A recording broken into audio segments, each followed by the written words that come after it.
उसकी बॉडी से 2 जगह से उसके सैंपल लिए गए हैं फॉरेंसिक लेबॉरेटरी के लिए, डीएनए टेस्ट करवाने के लिए। एक उसकी थाई से और दूसरा उसकी चेस्ट से लिया गया। उसकी वालदा है, उसने दोबारा थाना चूंग के अंदर एप्लीकेशन जमा करवा दी है कि मेरे बेटे की दोबारा कब्र कुशाई की जाए। अस्सलामु अलैकुम, मैं हूं आमिर बशीर और आप देख रहे हैं आमिर राना ऑफिशियल। थाना चूंग की हदूद में बाबा बोले शाह का ये कब्रस्तान है, चूंग का कब्रस्तान इसे कहा जाता है। मैं वहाँ पे मौजूद हूँ, रात का तकरीबन 11-12 बजे का टाइम है। उसकी बॉडी से 2 जगह से उसके सैंपल लिए गए हैं फॉरेंसिक लेबॉरेटरी के लिए, डीएनए टेस्ट करवाने के लिए।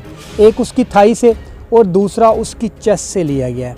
कब्र कुशाई के दौरान डिपार्टमेंट्स सारे यहाँ पर मौजूद थे, जिसमें इलाका मजिस्ट्रेट, रेस्क्यू डिपार्टमेंट और पुलिस की बारी नफरी यहाँ पर मौजूद थी, जिन्होंने कब्र को चारों तरफ से घेरा हुआ था, तंबू कनातें लगाई हुई थी और तकरीबन 20 से 30 फुट के फासले पर जितनी भी आबादी के लोग थे उन्हें दूर रखा हुआ था। आपको बताने का मकसद सिर्फ ये है कि उसके जो 2 सैंपल लिए गए हैं फॉरेंसिक लेबॉरेटरी में जो भिजवाए गए हैं, उनकी रिपोर्ट्स आनी है तकरीबन 3 से 4 महीने के दरमियान। हेल्थ डिपार्टमेंट के डॉक्टर से हमारी जब बात हुई, फॉरेंसिक लेबॉरेटरी में भी वो काम करते हैं और बड़े मोस्ट सीनियर डॉक्टर्स हैं, उनका ये कहना था कि शब्बीर के जो सैंपल लिए गए हैं उससे 3 से 4 चीज़ों की जांच की जाएगी। एक जांच उसमें ये की जाएगी कि शब्बीर की मौत किस चीज़ से हुई है, क्योंकि उसके जो फैमिली मेम्बरान हैं उनका ये कहना है कि हमारे बेटे को कत्ल किया गया है, क्योंकि वो एक मिस्त्री के साथ काम करता था। उसी का ठेकेदार जब उसे दवाई लेने के लिए डॉक्टर के पास लेके जाता है तो वो उससे इंजेक्शन लगाता है और वो अस्पताल पहुंचने से पहले ही वो दम तोड़ जाता है। घर वालों का ये मौक़िफ़ है कि हमारे बेटे को कत्ल किया गया है, जबकि मिस्त्री कहता है कि मैंने ऐसा नहीं किया। उसी को जांचने के लिए एक तो ये पता चल जाएगा कि क्या वाकई उसे कोई जहरीली इंजेक्शन तो नहीं लगाया गया। अगर जहरीला इंजेक्शन लगाया गया तो वो भी सामने आ जाएगा। सेकंड वन ये है कि ये भी पता चलाया जाएगा कि उसकी डेथ हुए कितने दिन हो चुके हुए हैं, क्योंकि कब्र से मुसलसल आवाज़ें आ रही थी और उसकी जो लाश है जब कब्र कुशाई की गई है तो कफन साइड पे पड़ा हुआ था और उसकी जो डेड बॉडी है वो साइड पे थी और वो ऐसे थी जैसे सर्दी के दौरान एक इंसान इकट्ठा होकर सोता है, ऐसे उसकी बॉडी थी। और ये जांचा जाना था कि कितने दिन पहले उसको तदफीन की गई थी और कितने दिन बाद उसकी डेथ हुई। इसमें भी क्या कोई रियलिटी है या नहीं, क्योंकि जो पूरा ये इलाका है, सैकड़ों की तादाद में यहाँ पे लोग रहते हैं, वो सारे खौफजदा हैं इस सिनेरियो की वजह से। अगर ऐसा हुआ है तो ये बड़ा ही खौफनाक है। लोग भी ये कह रहे हैं अगर आवाज़ें आ रही थी तो उसकी कब्र कुशाई कर देनी चाहिए थी, लेकिन जो पुलिस के लोग वहाँ पे जवान तैनात थे वो कहते कि हम मजबूर हैं, आवाज़ें तो हमें आ रही हैं, हम मजबूर हैं, कब्र कुशाई नहीं करने दे सकते आपको। उसकी रीज़न ये वाली है कि हमें ऊपर से प्रेशर है, वो कह रहे हैं कि जब तक इलाका मजिस्ट्रेट का आपके पास ऑर्डर नहीं होगा आप कब्र कुशाई नहीं कर सकते। सेकंड वन, जो उसकी वालदा है उसने दोबारा थाना चूंग के अंदर एप्लीकेशन जमा करवा दी है कि मेरे बेटे की दोबारा कब्र कुशाई की जाए। अब देखना ये है कि हमारे इंसाफ फराहम करने वाले अदारे उस वालदा की, उस बूढ़ी खातून की दरख्वास्त पर कोई अमल दरामद करते हैं कि नहीं।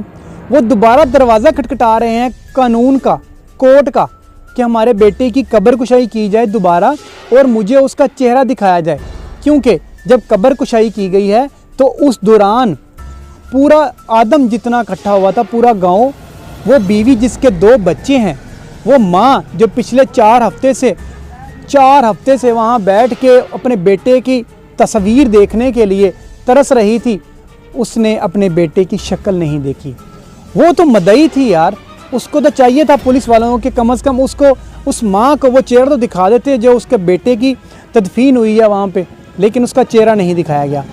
उस खातून को जिसके 2 बच्चे हैं उसको उसके बाप की तस्वीर नहीं दिखाई गई। कब्र कुशाई होने के दौरान उसे तकरीबन 40 फुट दूर लोगों में बिठाया गया हुआ था, सिर्फ इसलिए कि वो पास ना आए। अगर वो इसे सारे मनाजर अगर वो देख लेती, क्योंकि जब कब्र कुशाई की गई है वो कब्र के अंदर डेड बॉडी उसकी मौजूद थी, लेकिन कफन उसके साड़े पड़ा हुआ था, तो कुछ और ही कहराम बर्पा हो जाने का ख़तरा था। लोग जो कह रहे थे शबीर ज़िंदा है तो वो हकीकत थी।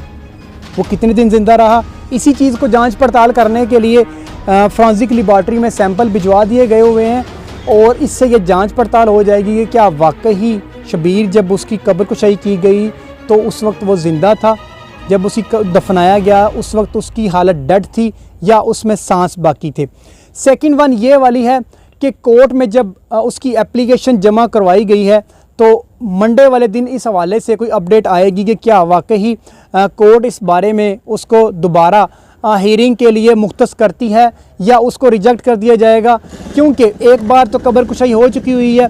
जब दूसरी बार कब्र कुशाई होगी तो क्या उस दौरान भी उस वालदा को, उस मासूम बच्चों को, उस खातून को जो उसकी बीवी है, जो पिछले 4 हफ्ते सोई नहीं है, वो माँ जो रोज़ाना अपने बेटे की कब्र के ऊपर आके बैठ जाती है और ज़ारो कतार रोती है, और जो नाका लगाए पुलिस वाले वहाँ बैठे होते थे, हम उन्हें मुहाफ़िज़ कहते हैं क्योंकि वो पहरा दे रहे होते हैं हमारी जानो माल का नहीं, कब्रों का, कि इन्हें कब्र कुशाई ना कर दी जाए।